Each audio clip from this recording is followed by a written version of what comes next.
ঢাকা আরিচা মহাসড়কের ধামরায়ে দিন দিন বেড়েই চলছে ৩ চাকার যানবাহন। বেপরোয়া গতি, চালকদের অদক্ষতা ও ট্রাফিক আইন সম্পর্কে ধারণা না থাকায় প্রতিনিয়তই মহাসড়কে ঘটছে দুর্ঘটনা। মহাসড়কের ইসলামপুর থেকে বারুরিয়া পর্যন্ত মাত্র ১৪ কিলোমিটার সড়ক নিয়ন্ত্রণ করেন সাভার এবং গোলরা হাইওয়ে থানা পুলিশ। ব্যস্ত এই মহাসড়কে গোলরা হাইওয়ে পুলিশের তৎপরতা তেমনটা নেই বললেই চলে। এরা বেশিরভাগ উল্টা পথে যাতায়াত করে এবং এদের একটা নির্দিষ্ট গতিসীমা আছে, কিন্তু এরা এর থেকে ওভার স্পিডে যাওয়ার চিন্তা ভাবনা করে।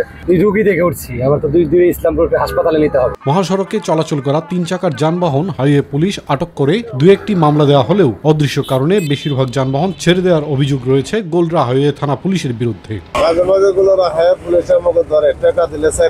মহাসড়কে শৃঙ্খলা ফিরিয়ে আনতে প্রতিনিয়ত প্রচারণা চালানো প্রয়োজন বলে মনে করেন সচেতন মহল। তবে আমাদের প্রত্যাশা যেটা, যে সড়ক দুর্ঘটনা কমিয়ে আনতে গেলে উল্টো পথে যে যানবাহনগুলো মানে 3 হুইলার বা ছোট যানবাহন চলাচল করে, এটাকে বন্ধ করতে হবে। চালকদের ট্রাফিক জ্ঞান না থাকায় বেশিরভাগ দুর্ঘটনার কারণ বলে জানালেন সাভার হাইওয়ে থানার ভারপ্রাপ্ত কর্মকর্তা।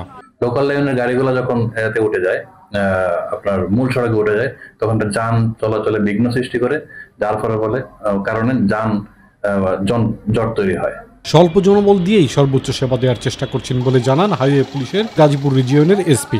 আমাদের যতটুকু সক্ষমতা আছে ততটুকু সক্ষমতা দিয়ে আমরা চেষ্টা করতেছি।